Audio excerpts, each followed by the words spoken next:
वो लड़का निर्दोष है। इतनी बात जब मजिस्ट्रेट के सामने वह कहती है तो वो सुन के हक्का बक्का रह जाते हैं। कहते हैं तुम होश में हो कि नहीं? लड़की कहती है कि हाँ मैं होश में हूँ। बोली कि तुम 164 के तहत बयान दी थी कि मुझे ये नशे की गोलियाँ खिलाकर बहला फुसला करके लेके गए। तो जिसके पास पैसा है वो कुछ भी खरीद सकता है। कोई भी काम हो अगर वह सही करवाना चाहता है तो सही भी हो जाएगा। अगर वह काम गलत किया है पैसे के बल पर वह काम सही करवा सकता है। पैसा है तो आप पुलिस भी खरीद सकते हैं, डॉक्टर भी खरीद सकते हैं। कोई केस है सच को झूठा करवा सकते हैं और झूठे केस को सच करवा सकते हैं। दोस्तों, पैसा अगर आपके पास है तो आपकी पावर है, पैसा नहीं है तो कुछ नहीं है। ऐसा ही केस है एक दोस्तों, यह केस है उत्तर प्रदेश के बरेली ज़िले की। उसमें एक लड़का होता है जिसका नाम अजय होता है और उसका एक दोस्त होता है राघव। वो दोनों दोस्त होते हैं और एक औरत होती है, विधवा औरत होती है, उसकी 2 लड़की होती हैं। एक का नाम सुमन होता है, एक का नाम ज्योति होता है। सुमन जो होती है वह 18 साल की होती है और ज्योति होती है वो लगभग 15 साल की होती है।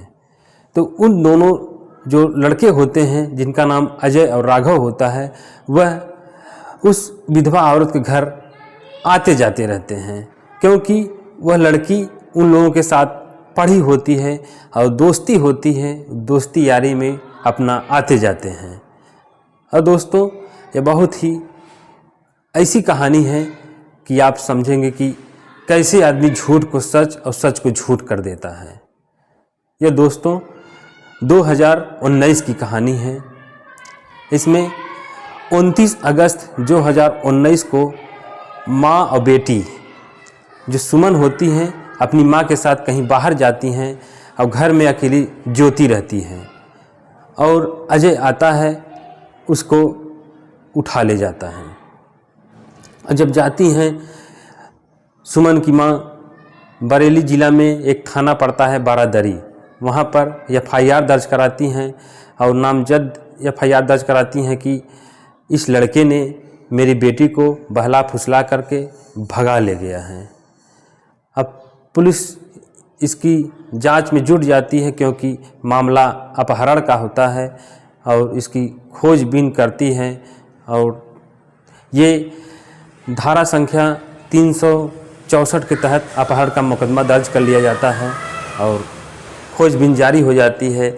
उसके मोबाइल नंबर सर्विलांस पर लगा दिए जाते हैं और उसके दोस्तों के यहाँ छापा पड़ता है, जाते हैं, पूछते हैं कि वो लड़का कहाँ है।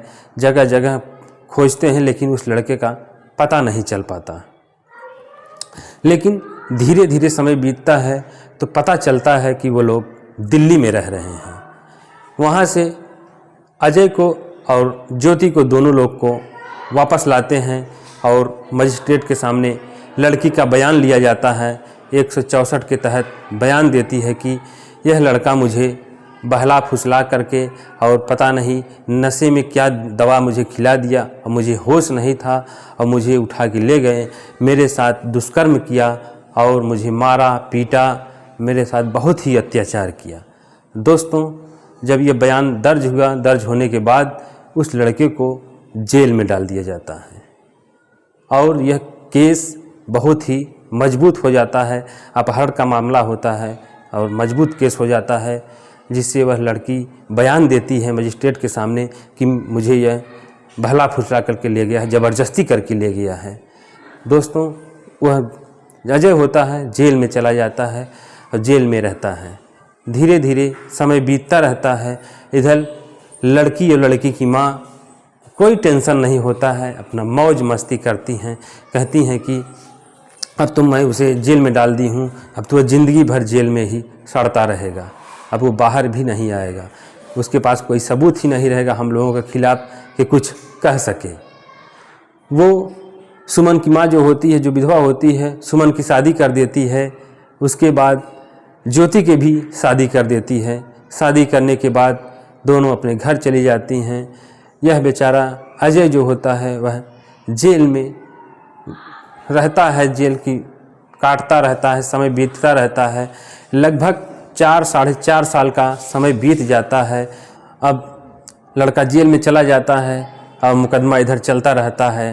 तारीख पे तारीख पड़ती रहती है। लड़की की माँ तारीख देखती रहती है, अपना महीने 2 महीने पे जाती है, तारीख चलती रहती है, मुकदमा चलता रहता है।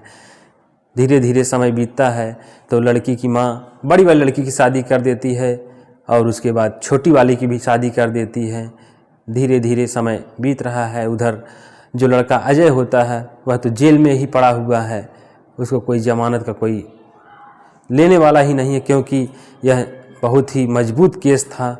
अब ज़मानत ले तो कौन ले, क्योंकि वह लड़की उम्र उसकी 15 साल थी और उसके ऊपर पॉक्सो एक्ट भी लग जाता है, क्योंकि वह लड़की नाबालिग होती है, इसलिए और भी केस मजबूत हो जाता है।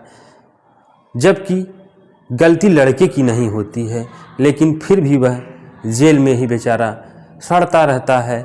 दोस्तों, ऐसा किसी के साथ नहीं करना चाहिए, लेकिन बेचारा मजबूर था। वह तो लड़की से प्यार करता था, लड़की भी उससे प्यार करती थी, लेकिन लड़की नाबालिग थी। लड़की को उसकी माँ ने उसे बहला फुसला करके उसको कहा कि मेरी बेइज्जती होगी, मेरी बदनामी होगी, तुम जो है ऐसे कहना जैसे मैं कहती हूँ। वैसे वैसे वह लड़की कही दोस्तों, जैसे जैसे उसकी माँ ने कही थी वैसे वैसे उस लड़की ने कहा, जिसके कारण वह लड़का जेल में चला गया। दोस्तों, तारीख पे तारीख पड़ती गई। ये वाकया है फरवरी 2024 का, जब ज्योति की शादी हो जाती है। वह अपने हस्बैंड के साथ मजिस्ट्रेट के सामने पेश होती है और कहती है कि मैं जो है उस समय जो बयान दी थी वो सरासर झूठ था, वो लड़का निर्दोष है। इतनी बात जब मजिस्ट्रेट के सामने वह कहती है तो वो सुन के हक्का बक्का रह जाते हैं।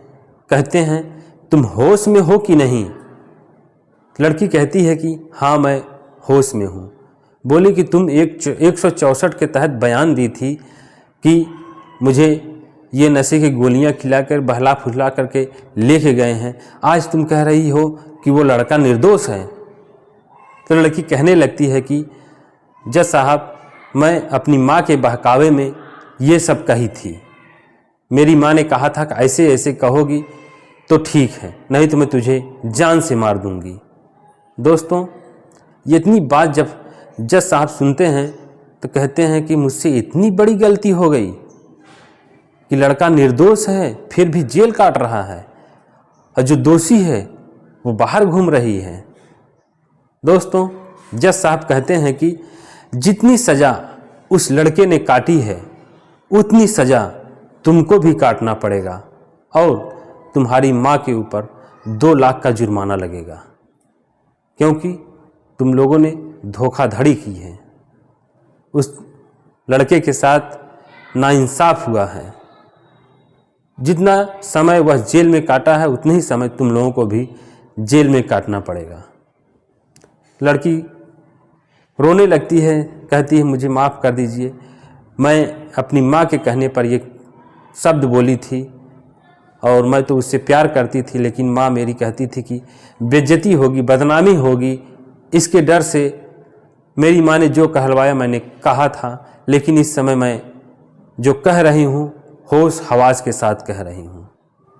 दोस्तों, पैसे के कारण आदमी बिक जाते हैं, पुलिस बिक जाती है, डॉक्टर बिक जाते हैं। ऐसा नहीं करना चाहिए। जो दोषी हो उसी को सज़ा मिलनी चाहिए और जो निर्दोष हो उसको क्यों सज़ा दी जाए। जज साहब ने क्या ये फैसला सही किया कि गलत किया, हमें कमेंट बॉक्स में ज़रूर बताइएगा। दोस्तों, वो लड़का निर्दोष था फिर भी सज़ा काट रहा था और ये जो लोग दोषी थी ये लोग बाहर थी, लेकिन जज साहब ने माँ और बेटी को दोनों को जेल में डलवा दिया। बोली सज़ा के हकदार, असली हकदार तुम लोग हो, इसलिए तुम लोगों को लगभग 7 साल की सज़ा होनी चाहिए और 7 साल की सज़ा हो जाती है। वो लोग जेल में रहते हैं, लड़का बाहर हो जाता है। और दोस्तों, ये कहानी कैसी लगी, ये उत्तर प्रदेश के बरेली शहर की सच्ची घटना है। ये केस है 2019 की और यह फाइनल होता है 2024 में। धीरे धीरे सच्चाई खुल जाती है। सच्चाई कहते हैं दोस्तों, सच्चाई कभी छुपती नहीं। कितना भी दबाइए लेकिन एक दिन खुल के ही रहती है और वो सच्चाई आ ही गई सामने। तो दोस्तों ये कहानी कैसी लगी कमेंट बॉक्स में ज़रूर बताइएगा। फिर मिलते हैं एक नई वीडियो के साथ। तब तक के लिए जय हिंद, जय भारत।